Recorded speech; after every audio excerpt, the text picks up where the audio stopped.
Bem-vindos ao Conexão Labs, o podcast do Laboratório de Estudos e Pesquisas em Economia Social. Caso você ainda não conheça o trabalho do laboratório, sugiro que ouça o primeiro episódio do nosso podcast. E claro, confira todas as redes sociais do Labs na descrição desse episódio. Muito prazer, eu sou o Vinícius Pérez e está começando mais um Conexão Labs. Dando continuidade para a série de entrevistas que faremos aqui com pesquisadores parceiros e colaboradores do laboratório, hoje falamos com a professora Heloísa Bettiol. Heloísa é médica formada pela Faculdade de Medicina de Ribeirão Preto, da Universidade de São Paulo, e basicamente toda a sua trajetória acadêmica ela realizou na USP. Ela possui mestrado, doutorado e livre docência em pediatria e atualmente é professora associada do Departamento de Puericultura e Pediatria. As suas principais áreas de interesse são o crescimento humano, a epidemiologia perinatal, mortalidade infantil e origem desenvolvimentista da saúde e da doença. Para começar, perguntamos sobre a sua trajetória, a linha de pesquisa e as experiências na área acadêmica. Eu sempre trabalhei com saúde pública, com atenção básica, né, à criança, desde antes da instituição do SUS, né, eu peguei essa fase de construção do SUS, né, as ações integradas de saúde, depois ações integradas e descentralizadas em saúde, e depois desembocaram no SUS, né. E eu fiz, nessa época também, depois de formada, de começar a trabalhar em atenção básica e pediatria, eu comecei meu curso de pós-graduação, fiz mestrado e doutorado com o professor Marco Antônio Barbieri, que na época ele já tinha, desde 78, né, ele estava desenvolvendo um estudo de coorte de nascimento, né? Foi a primeira coorte de nascimento acompanhada no Brasil, um período de um ano, de junho de 78 a maio de 79, que o objetivo era fazer o estudo da saúde perinatal, né? Então, das condições que as mães viveram durante a gestação, no parto, elas eram entrevistadas logo após o parto, então foram todas as mães que deram à luz em Ribeirão Preto nessa época, e então uma riqueza de dados muito grande. E a intenção era tentar associar as condições de vida e de saúde da mãe com alguns desfechos no recém-nascido, como peso de nascimento, nascimento pré-termo, até a mortalidade infantil, né? E eu comecei, então, a trabalhar com esses dados em 1983, quando eu comecei a fazer o meu mestrado, né? Eu avaliei alguns aspectos relacionados à saúde das mães e dos bebês, de mães adolescentes, né? Mães que deram à luz nessa faixa etária entre 10 e 19 anos de idade, né? E a partir daí, então, foi possível o grupo que se formou na época, que deu origem ao Núcleo de Estudos em Saúde da Criança e do Adolescente, ligado ao departamento, do qual o Barbieri e eu somos os coordenadores. A gente começou a implementar o segmento dessa coorte de 78, que originalmente não tinha essa pretensão, né? Depois nós fizemos um outro estudo em 94 para comparar os dados perinatais com 15 anos de intervalo em Ribeirão Preto, uma cidade que na época já era conhecida como Califórnia brasileira, porque era uma das cidades mais ricas, localizadas numa das regiões mais ricas do país, para ver como que tinha sido a mudança nessas questões aí de saúde perinatal. Grande parte da atuação comum entre o LEPS e os trabalhos da Heloísa são referentes aos estudos de coortes, aqui de Ribeirão Preto. Assim, ficamos com vontade de saber um pouco sobre a motivação para realizar esses estudos, especialmente como foi a experiência com a coorte Brisa das crianças nascidas em 2009 e 2010. Em 2010, nós fizemos um estudo novamente, né, de outra coorte de nascimento em São Luís do Maranhão e em Ribeirão Preto, né, avaliando um grupo de mães durante o pré-natal, ao nascimento, e depois com 2 anos de idade, e todos os nascimentos da cidade no ano de 2010, tanto em Ribeirão quanto em São Luís. Né? Depois, nas duas cidades, esse segmento com 2 anos foi realizado, e agora nós estávamos nos preparando para ir a campo novamente com 10 anos, né? Quando a pandemia da coronavírus interrompeu, né? Esse processo. E foi nesse momento que do preparação para a ida para o campo, nessa avaliação dos 10 anos, que nós começamos a ter esse intercâmbio com o LEPS, né? Primeiro a pessoa do Daniel e depois do Luiz, que agora está mais próximo de nós, para a gente, na parte, nos questionários que nós vamos aplicar, a parte, não só a parte de saúde, mas a parte educacional dessas crianças nessa faixa etária é muito importante. Né? Então, essa interface tem nos ajudado muito, né, para a gente organizar os questionários nesse sentido, até da parte socioeconômica e educacional, ainda mais agora que a gente vai poder ver o impacto que essa pandemia está tendo, tanto na saúde da criança, quanto na questão educacional, de escolaridade, de toda essa perda que está acontecendo nesse período com as escolas fechadas, né?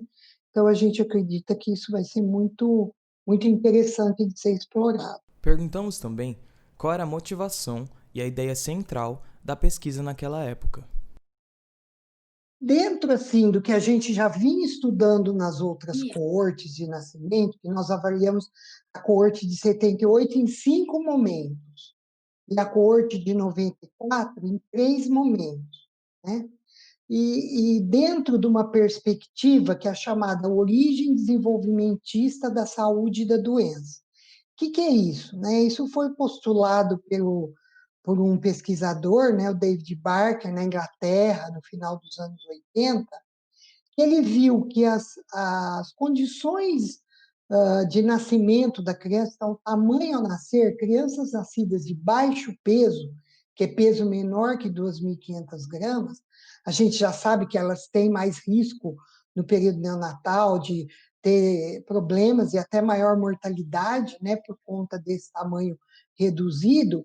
Ele viu que essas crianças elas representavam repercussões na sua saúde, principalmente do ponto de vista da saúde cardiovascular, na idade adulta, até no início da velhice. Né? Então, ele postulou uma teoria que dizia que essa criança que nasceu pequena porque sofreu um processo de restrição do seu crescimento dentro do útero, por algum motivo faltou nutrição para ela, ou por doença da mãe, ou porque a mãe fumava, ou porque a mãe vivia em condições socioeconômicas precárias, então não tinha uma saúde e uma nutrição adequada, essa criança nascia pequena, programada para viver num ambiente de escassez.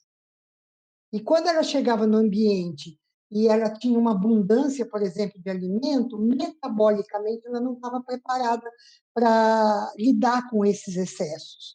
Ela tinha um fígado alterado, pâncreas alterado, o rim pequeno, o coração, a vascularização do organismo comprometida, então ela não conseguia lidar com isso. Então começava em fases subsequentes da vida a aparecer diabetes, dislipidemia, hipertensão arterial, doença cardiovascular, e essas crianças, esses adultos, então, eles passavam a ter mais incidência desses problemas e morrer mais por conta disso. Né?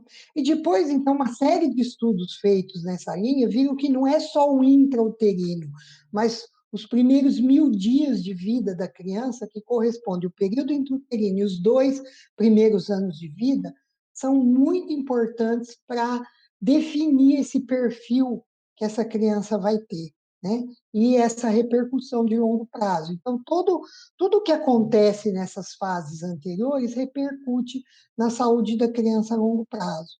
Né?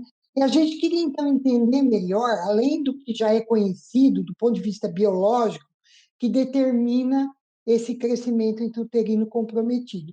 E também a questão do nascimento pré-termo, que é o nascimento antes de 37 semanas de gestação, né? Que é, a gente sabe que hoje em dia a gente tem muito recurso para detectar doenças na gravidez. Às vezes é obrigado a tirar o bebê antes do tempo para que ele tenha condição de sobreviver fora do útero, se a condição dentro do útero for muito adversa. E com isso ele vai sobreviver, mas ele carrega uma carga de possíveis problemas que vão repercutir a longo prazo.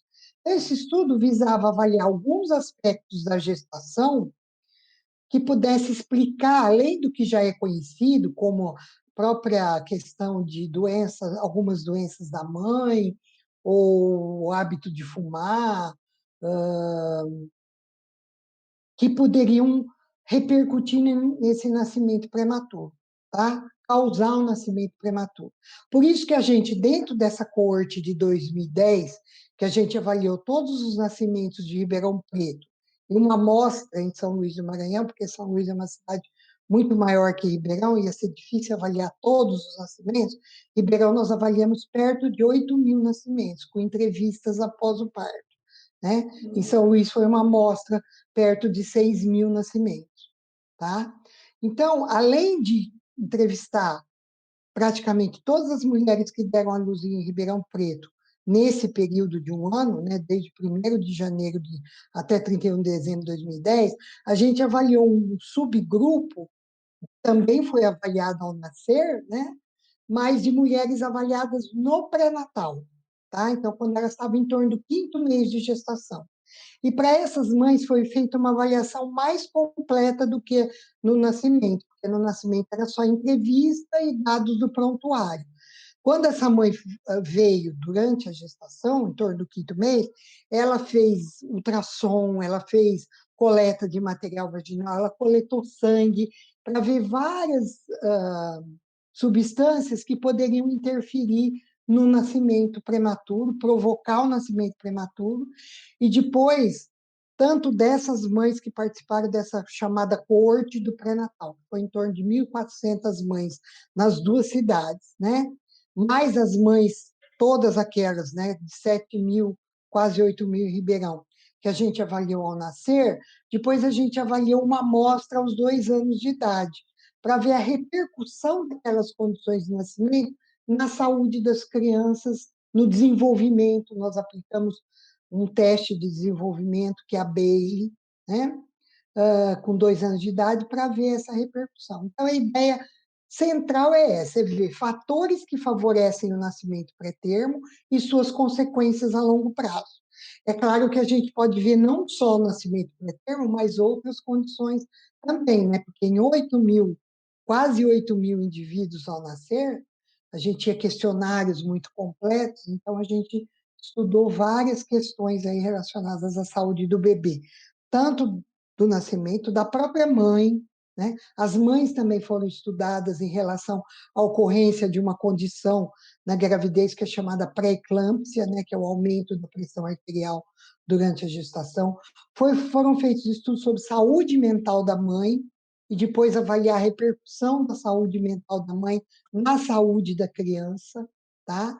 Então, de um modo geral, né, foi isso o foco principal de estudo, né? A professora também contou para a gente como que são utilizados os dados da pesquisa coorte. Está detectando situações, né, que podem ter impacto na saúde e muitas delas podem ser modificadas. Isso é importante para políticas públicas, né? Então a gente divulga, a primeira divulgação é em eventos científicos e em revistas científicas, tá? Mas também nesse nosso consórcio, que ele está estabelecido entre Pelotas, São Luís e Ribeirão desde 2013, né? Ah, assim, a base, a ideia do Ministério da Saúde de financiar esse tipo de pesquisa é exatamente trazer subsídios para a saúde pública. Então, a gente está elaborando uma série de análises conjuntas dos dados que a gente tem das várias coortes nas 3 cidades, em vários momentos, e apresentando para o Ministério da Saúde. Tá? A gente está divulgando em revista científica, mas também está fazendo reuniões com o Ministério para apresentar esses resultados e dizer, olha, isso aqui pode ser dar origem a uma política pública para interferir, por exemplo, na questão do nascimento prematuro, ou na questão da obesidade infantil, ou na questão da hipertensão do adulto jovem, tá? Então, esse é um aspecto assim, fundamental desse tipo de estudo. Em 2019, o LEPS realizou uma pesquisa longitudinal que contou com a participação de quase todas as escolas públicas e privadas do município de Ribeirão Preto, atingindo mais de 11 mil alunos dos terceiros e quartos anos do ensino fundamental.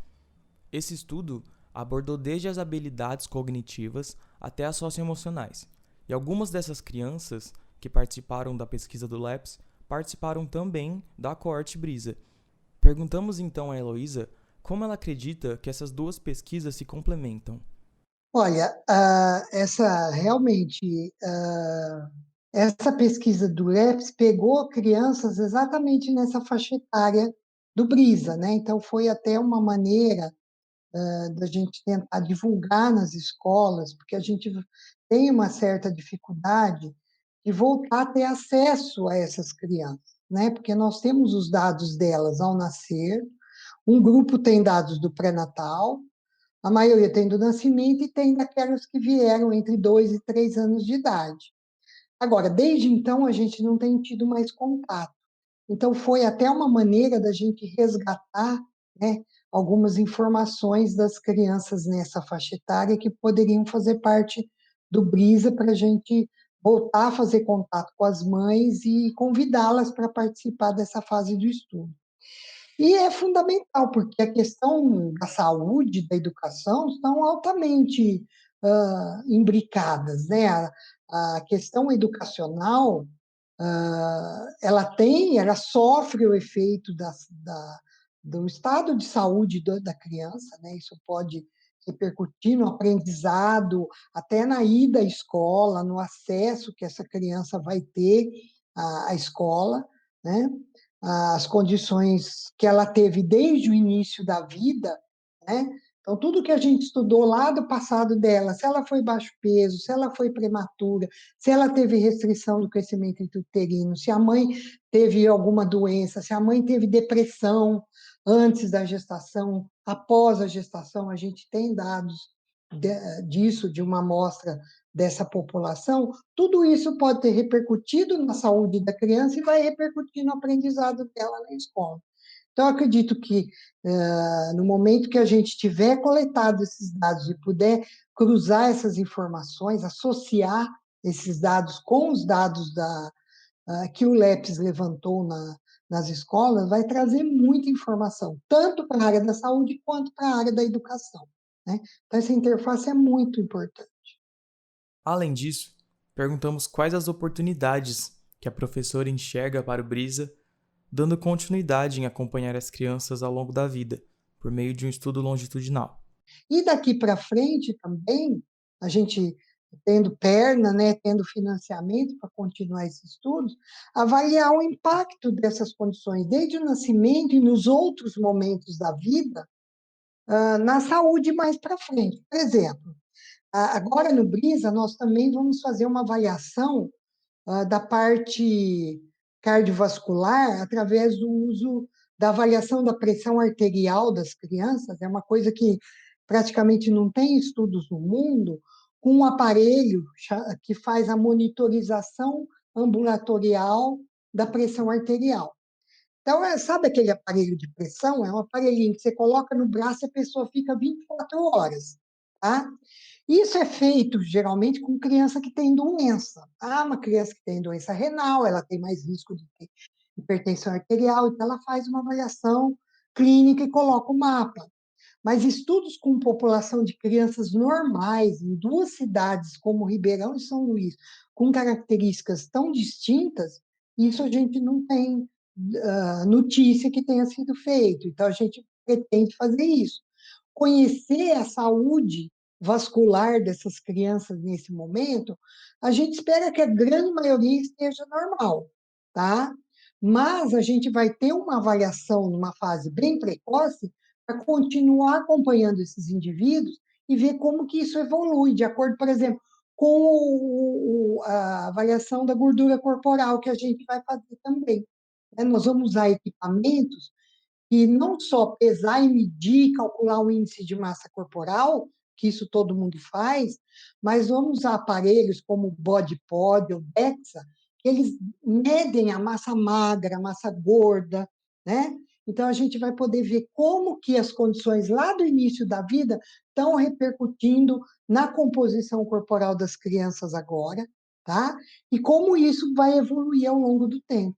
Ficamos interessados em saber também como o segmento da pesquisa Coorte Brisa, que será feito, irá considerar o contexto da pandemia na saúde mental das crianças. As nossas análises, elas envolvem tanto uma avaliação socioeconômica da família, né, a inserção da criança na família.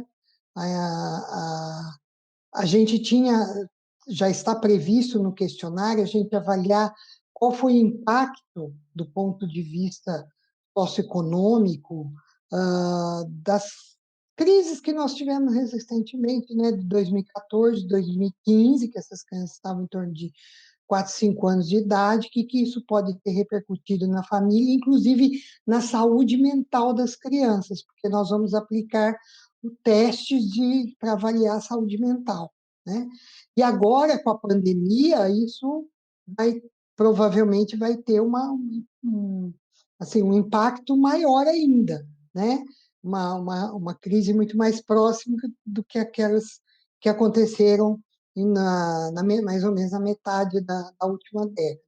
A gente pretende incorporar questões, nós temos nos reunido periodicamente, toda semana, para rever todo o questionário que já estava pronto e para incorporar essas questões no questionário, né?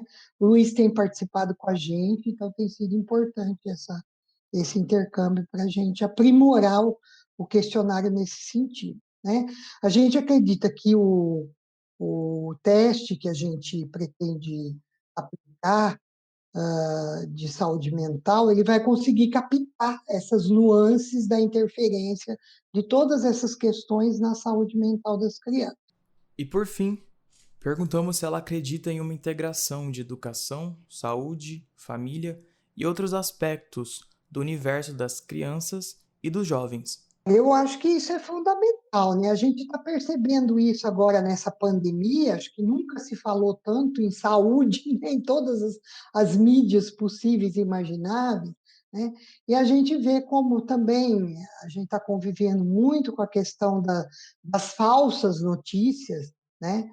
Que às vezes atrapalham muito, né? A questão de você fazer o que a ciência pode oferecer de melhor evidência para a saúde, tanto em nível individual, né, de tratar um determinado problema num determinado indivíduo ou num grupo de indivíduos, como em termos de política de saúde pública, né? Eu acho que isso é muito importante. É importante a gente levar para as escolas, levar para as crianças esse conhecimento, né? Fazer parte do currículo escolar. Eu sei que já faz, mas melhorar isso em termos da criança, aprender ela até para ela poder levar para casa esse conhecimento, né? Com os pais, tá? Que às vezes não tiveram acesso na sua formação, né? A esse acesso a esse conhecimento, para que a gente consiga realmente socializar isso, esse conhecimento e melhorar as condições de vida e de saúde das pessoas. Eu acho isso fundamental e estou vendo essa troca, né, que a gente vai tá podendo fazer com o LEPS. Infelizmente, a gente está tudo parado por conta dessa pandemia, né? Se a gente já tivesse no campo, nós temos tentado, para tentar fazer esse contato com as mães, buscado nas redes sociais, né? Hoje em dia a gente sabe que até as crianças nessa idade já estão tendo algum acesso à rede social e as mães também. Então, Facebook, Instagram, nós estamos toda semana a gente divulga, segunda, quarta e sexta tem a página do nosso projeto, que o acrônimo dele é BRISA, né? Projeto BRISA. Ele tem no Instagram, tem no Facebook. Toda semana a gente divulga alguma coisa relacionada com o estudo. Essa foi a nossa breve conversa com a professora Heloísa. Gostaria de agradecer a ela pelo tempo que ela tirou para conversar com a gente. E aqui termina mais um episódio do Conexão Labs. Obrigado a você que esteve até aqui com a gente. Não se esqueça de conferir os outros episódios do Conexão Labs e todas as nossas redes sociais na descrição desse episódio. Vejo você numa próxima. Até mais!